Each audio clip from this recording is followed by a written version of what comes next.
as well. So my talk is called In Praise of the Changemakers. And this year's Buddha Fields theme, Kiss the Earth, it speaks to an appreciation of the earth, of nature, of what is valued.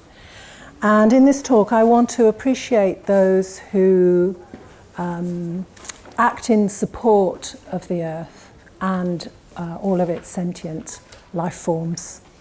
They devote themselves to protecting the earth and its sentient life forms. And I just really want to reflect back over a number of years on my contact with all of those kinds of groupings of people.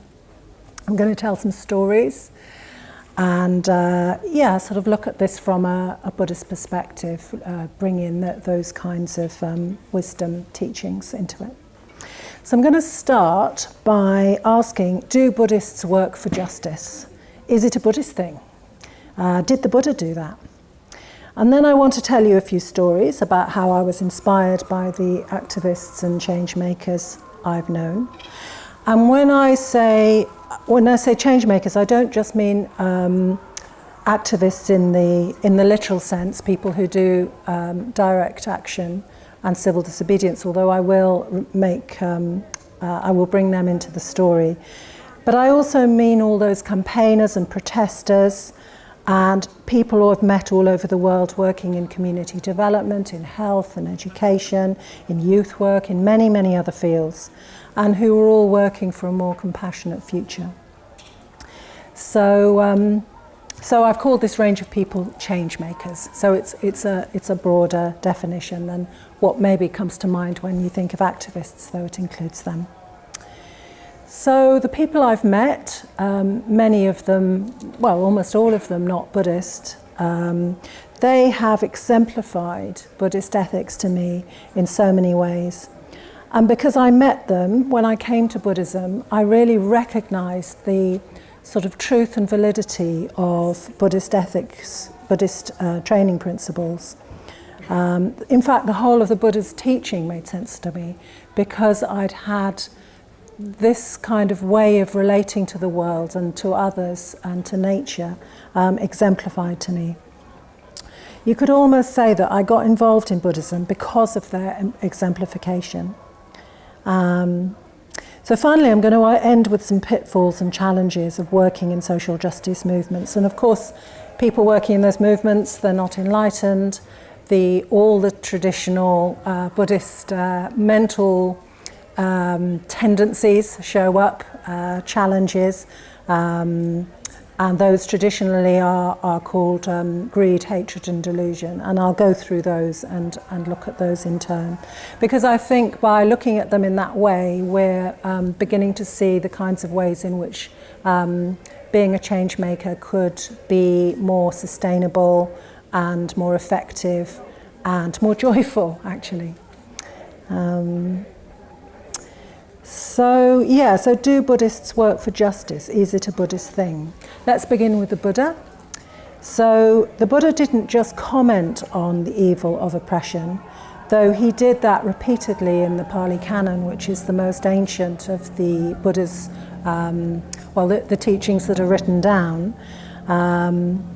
In one case we know of, he set up a kind of affirmative action, which is to say an approach of equity rather than equality. So equality, all good, treating everybody the same. But with equity, you notice the imbalance between people and you try to do something that rebalances the situation. You take account of the disadvantage and then you balance things out.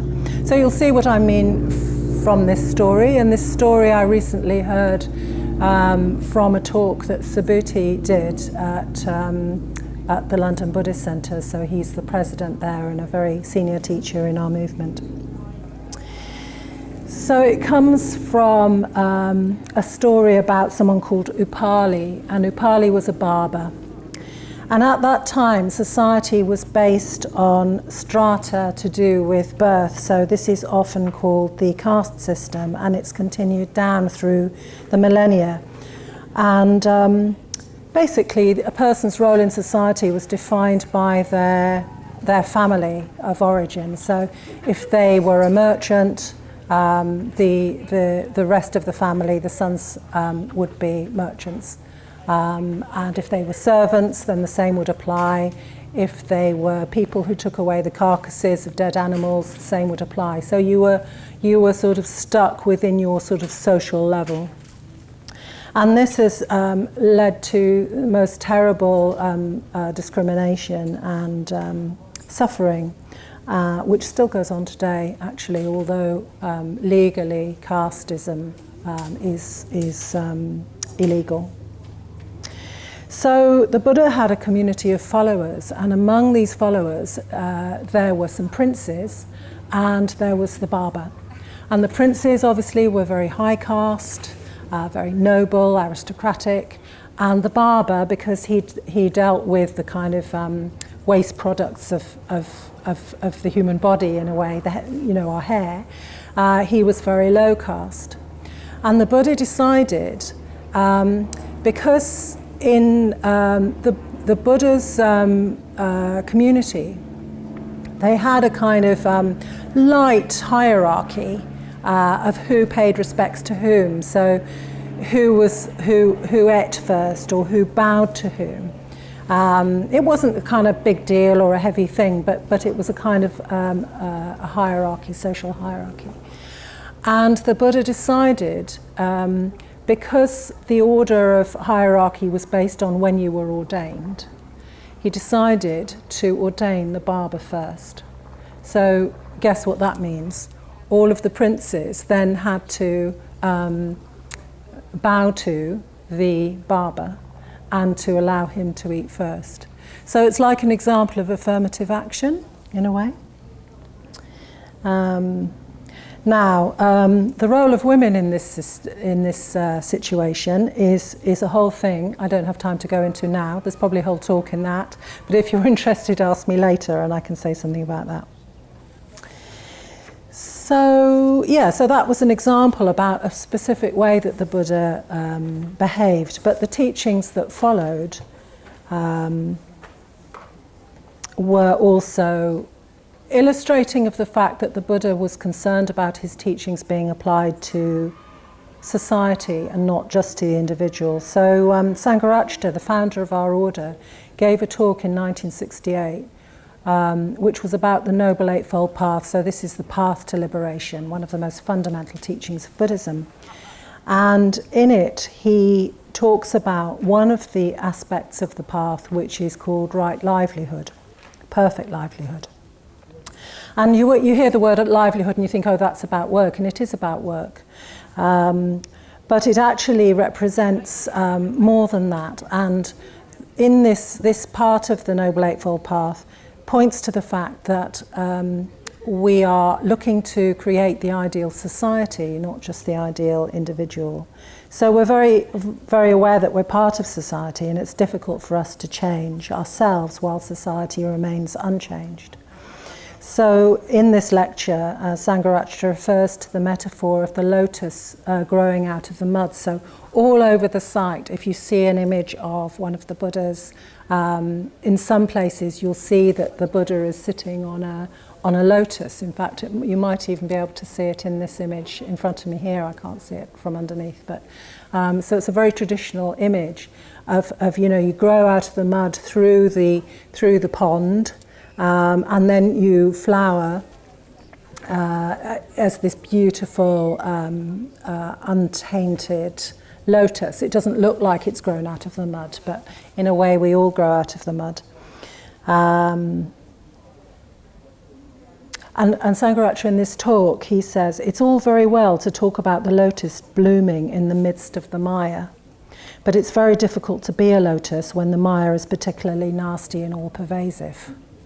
So a few lines down he says, perfect livelihood connotes our economic lives. It also stands for our political and social engagement with life. So you might find it surprising that Buddhism can and indeed should be applied to politics, because actually it hasn't gone well, has it, the combination of politics and religion over the years. Doesn't have a good historical track record, really.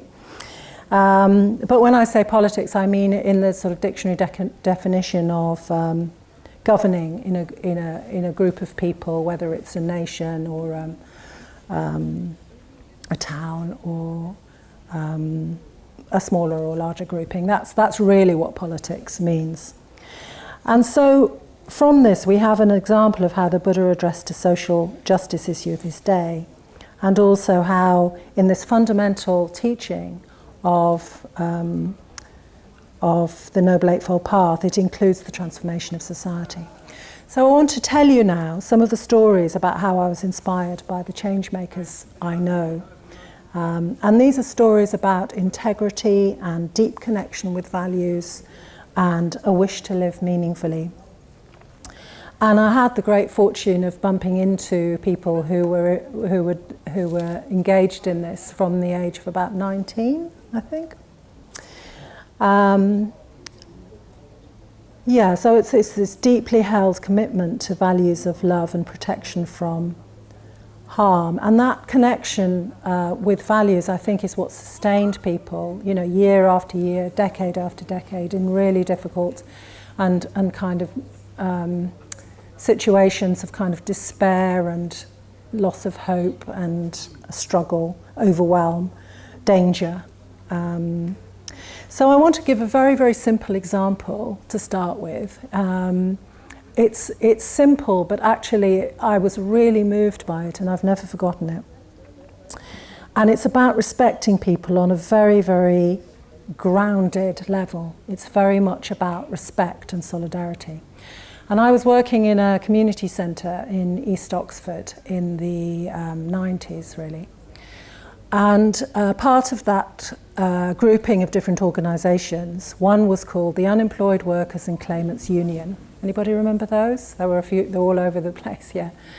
And this was run by a group of people, and their job was to, or they'd chosen as themselves claimants, they were acting as advisors to other people on benefits, helping them to get the benefits they were entitled to.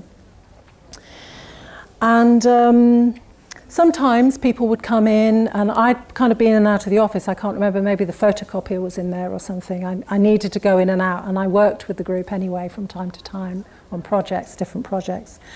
And I'd go in, and there'd be, it was quite a sort of, it wasn't away in little cubicles. The kind of culture of the place was that we were around a table.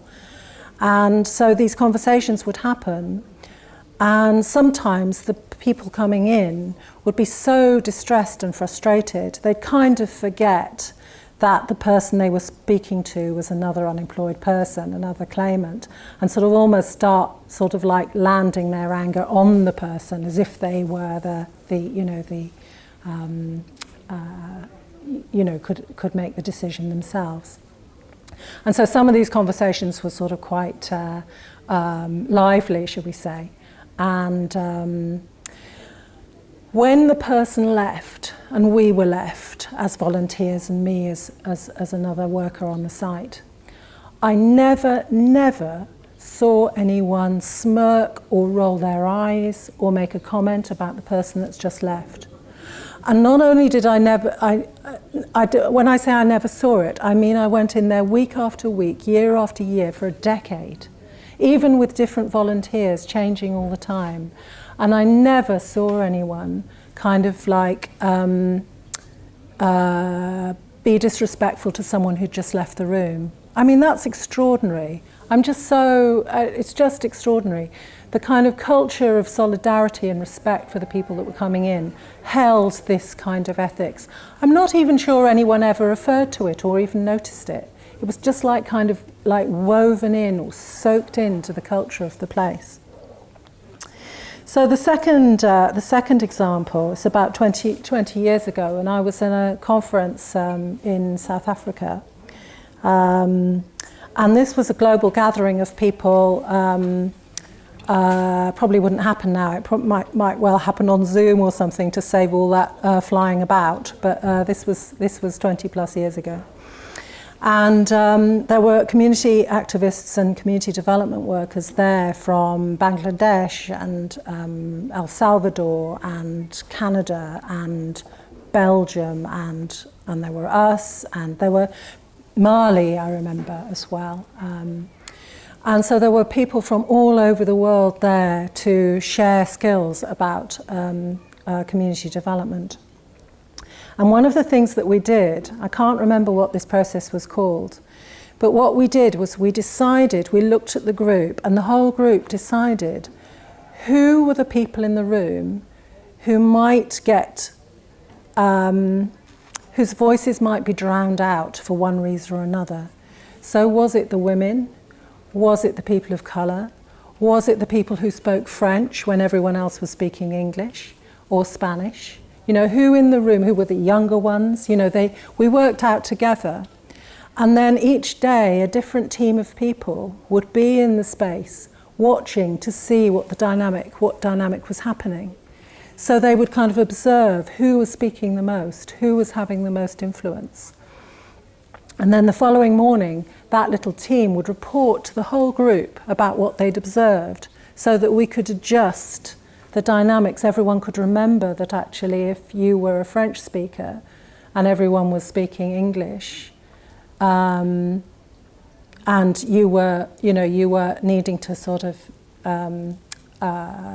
follow not in your mother tongue, then we would find ways to sort of weight the conversation so that they had more of a space to speak. You know, like if everyone had a minute to speak, they would have 5 minutes to speak or something like that. So, you know, these kinds of ways were incredible.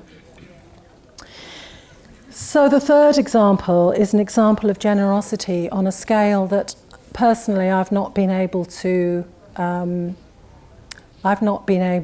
find this in myself, but I've been in touch with many people that have.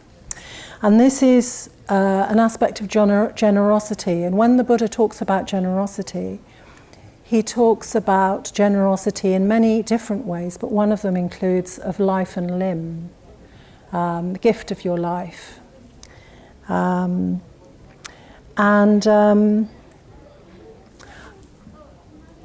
That seems very closely related to some of the action that people are taking, and people who've spoken in this tent. So Casper's talk yesterday, which is recorded, so when you get home or if you're watching this on video, check out Casper's talk, because he's talking about the risk of being arrested, and then ultimately many are also risking prison, custodial sentences. And it may include some of you, it definitely includes some people in the field. I'm just going to tell you a little bit about a friend of mine called Cara Moses. And she was one of 13 people who took part in a protest at Heathrow in 2015. And what they did was they blocked one of the Heathrow runways. They built a structure of pipes and they locked onto the pipes. And the flights had to be suspended, and they basically, the flight stopped, saving the carbon equivalent of 900 households of a year, you know, years worth of carbon for 900 households. And it was a huge media, there was a lot of media attention as well. And at one point during the trial, the judge did say that they might get a custodial sentence. And I remember asking Cara what her biggest fear was about potentially going to prison. And of all the things that you could be fearful of about prison, the thing that she was most worried about was having a cellmate who wanted to watch daytime TV the whole time. And in fact, I think the Jeremy Kyle show was specifically mentioned. And I remember us actually trying to prepare for how she might practice during the Jeremy Kyle show. You know, I think I actually tried to meditate through it once to see if it was possible. In the end, they got a 6-month suspended sentence, so we all breathed a sigh of relief, and I stopped practicing meditation during the Jeremy Kyle show. So I want to just read you Cara's words. She says, "The biggest gift I can give is myself, my life, giving myself to the world, to liberation, to justice. The peace, liberation, and development of ourselves are ultimately bound up with the peace, liberation, and development of our communities and society. With this ideal as my bedrock, my life becomes an offering, choosing to live a life of integrity and solidarity rather than one of security and comfort. The gifts I can give are my time, my energy and my love, but also my privacy, security, safety and comfort, even my liberty.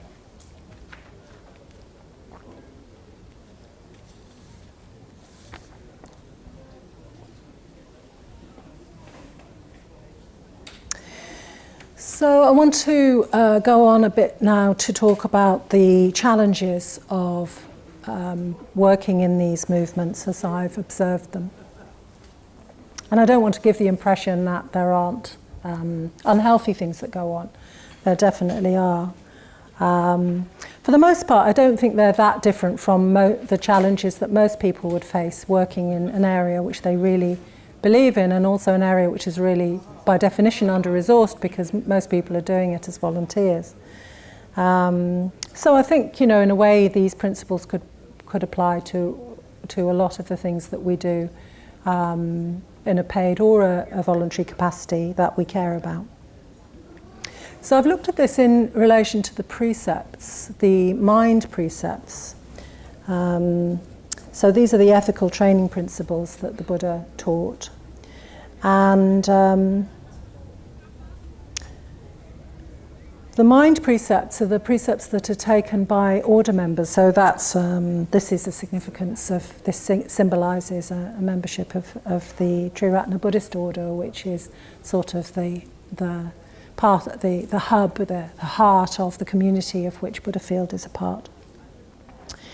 And it's really talking about the question, how do we look after our minds in these situations, these very intense and demanding situations? And what sort of mess does our mind lead us into if we're not able to get out of it? Or even better still, perhaps prevent the mess in the first place. So there are these 3 mind precepts, and I will go through them one at a time and give you examples. So the first one, in the traditional formulation, we chant as order members. We say, abandoning covetousness for tranquility, I purify my mind. Changing hatred into compassion, I purify my mind. Transforming ignorance into wisdom, I purify my mind. So I'm going to take each of those in turn and look at each one. So the first one, abandoning covetousness for tranquility, I purify my mind. Just take that phrase in for a moment.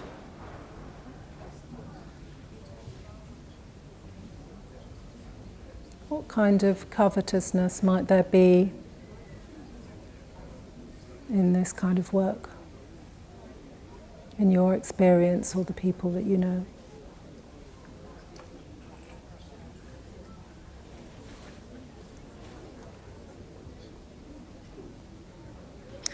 So I don't know about you, but I find achievement really addictive, especially when it's connected with something that you deeply care about.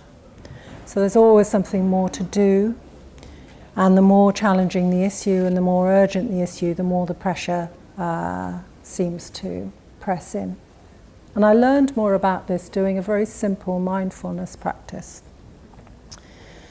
Did you know that apparently 70% of adults look at their smartphone within 15 minutes of waking up?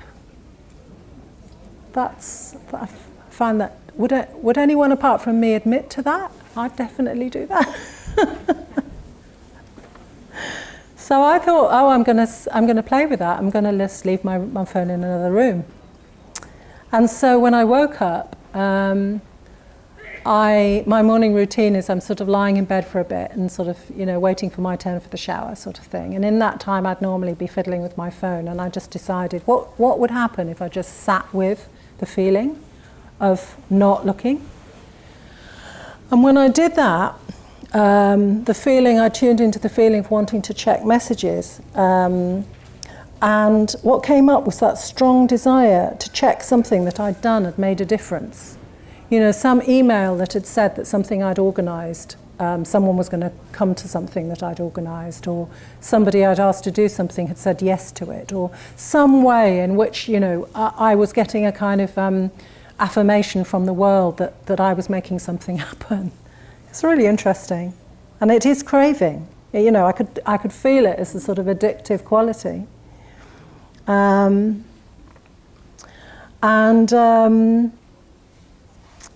This endless drive to do more, because it's addictive. It can never really be satisfied. There's always more to do. It's never enough. And so that can just lead to burnout, and then a kind of tight, exhausted, irritable atmosphere, which is unlikely to bring about much creativity. So the precept says, the formulation of it says, we abandon covetousness for tranquility. So what would tranquility, if we brought tranquility into this as a kind of antidote to this covetousness or greed in the traditional, another traditional word. My experience is that tranquility does come with having some breadth of perspective, some reflection time, maybe alone with others, alternatively. So looking at questions like, what's intoxicating here? What am I hooking into? What's the kind of sugar of this situation? Is this really, is what's happening really satisfying? Or is it some sort of restless treadmill of activity to kind of deal with the anxiety or the sort of troubledness of whatever it is that you're working on? I think it's really worth making enough space somewhere. It doesn't need to be, kind of going away for months or anything. It could just be a 5-minute check-in with a friend in a day while on an action or in a daily work pattern. So there's positive reminders too. These are very personal to me, but I'm sure you'll have your own variations. So I have to remind myself, I'm not alone. I'm not doing this just me. It's not just me. And results don't need to be the way I measure myself. And I'm not in control of all this. And periods of rest are part of the rhythm, It's not a question of doing nothing or doing everything, It's like do a bit, stop a bit, do a bit, stop a bit. I have to continuously remind myself, and funnily enough, working for a Buddhist centre as I do now, all the same things show up, it's all the same stuff. Even though it's a more sort of gentle environment. So going to the second precept then, changing hatred into compassion, I purify my mind. So hatred's a bit of a catch-all term. It's sort of on a range from sort of mildly frustrated through to murderous rage and everything in between. So bearing that in mind, there's our relationship with ourselves. So when we make a mistake, there will be mistakes. This is a complex kind of area. How do we take care of the self-criticism that comes when we make a mistake? What do we do about feeling like we're falling short? How do we treat ourselves tenderly when we can't do any more, but it never seems like enough that we've done? And maybe this is perhaps more than anything a working ground for change makers, as just really learning that metta for self, loving kindness for self, for those of you that know that meditation practice, that's really so important in this work. And I think it's probably that was one of the main things that helped me help me in these kinds of situations. So when working with other people, there are also conflicts. People will betray and disappoint each other inevitably, and some of these conflicts can be quite bitter. And I can honestly say I think more resources and energy and goodwill is wasted in kind of fruitless battles between people than practically anything else. It's a very undermining aspect. And then there's a relationship with those you are opposing, if that's the kind of change making that you're involved in. Those who you, in your view, are doing harm. How do you cultivate loving kindness for them too? So in the precept we talk about changing hatred into compassion. And fortunately in Buddhism there's a lot of different compassion practices that we can call on. So in terms of self-care, there's now more of a culture of self-care in the activist movements, particularly the climate change work I'm aware of. In XR, there's the language is around a regenerative culture, and I do think some of that's because of the involvement of therapists and healers and faith groups. Including Buddhist ones, in the climate camps that were back in the sort of late noughties, and which is when I went to some of them. We would be doing daily meditations on the camp, and people would come. Looking across at James there, we were there together. So. So groups like Eco-Dharma and the ULEX project associated with Eco-Dharma has done a huge amount of work with activists on this area of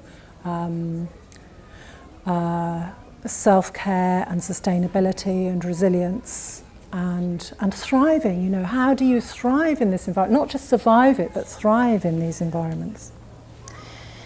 And there also needs to be a culture of sorting out disputes and disagreements between people in a really creative way. And that's a skill that grows up alongside all the other skills of organising. That skill of being able to deal with conflict resolution. And I've seen that very, very impressive examples of that too.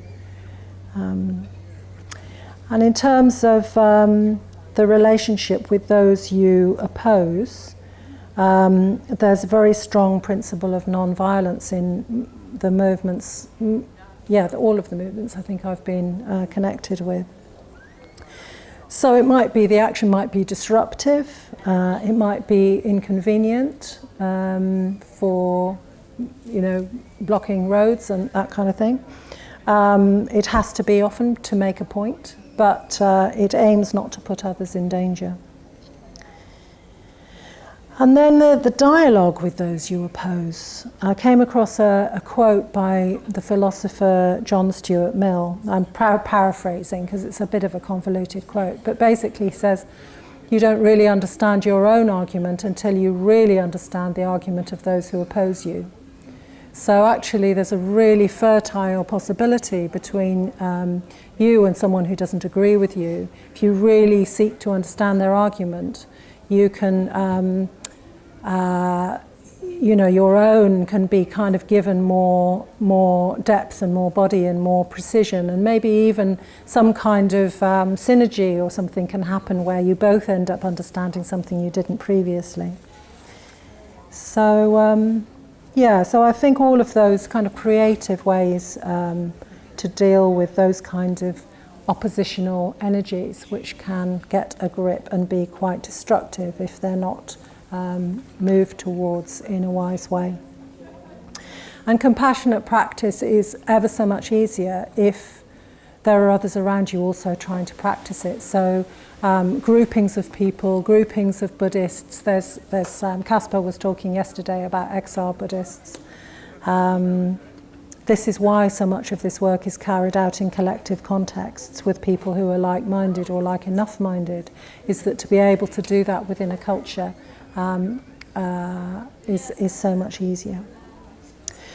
So then finally we come to the transforming ignorance into wisdom, I purify my mind. And from a Buddhist point of view, delusion or ignorance, to both words are used here, is what underpins the hatred and the covetousness that I've already covered previously.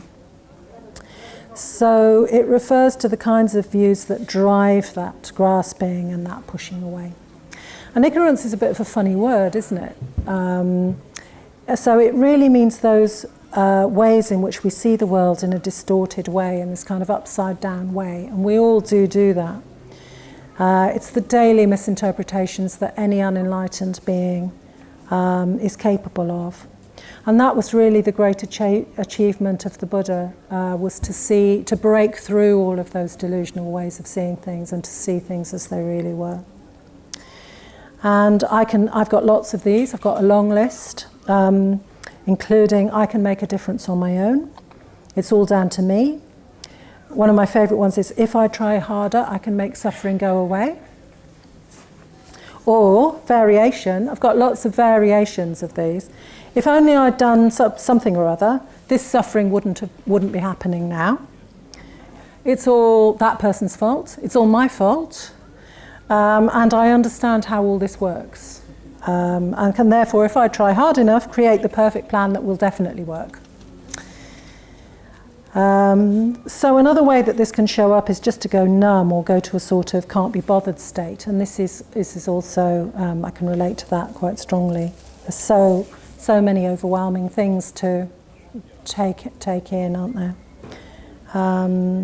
And maybe we can rationalize it a bit by thinking that Buddhism teaches that you don't get involved, you don't take sides, you stick to a moderate position where feelings are so tepid that nothing ever comes from it, on the one hand, on the other hand. And that's kind of fence sitting, really, which I don't think is what the Buddha was modelling. And another manifestation is a kind of toxic indecisiveness. So I've noticed as well, there's a lot of wasted time involved in people agonising about, should I be doing this? Should I be working on this issue in this way, or that issue, or in that way, or with those people, or these people? Is this tactic or that tactic?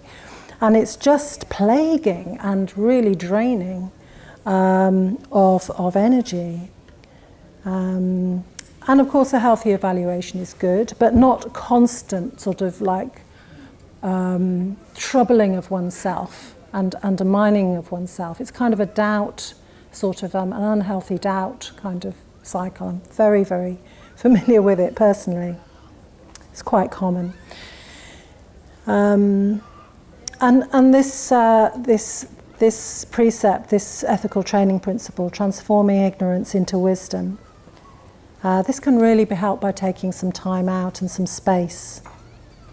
And certain meditation practices also help us turn towards suffering creatively. So there's one called the Tonglen Practice, where you breathe in the suffering of yourself, of the world, breathe it through the heart, through where the Buddha is, who helps transform it into healing, into whatever's beneficial, whatever's needed. And this is a really beautiful practice, actually, that all the way through the times of COVID, the Order has been meeting online every Sunday to do this practice. So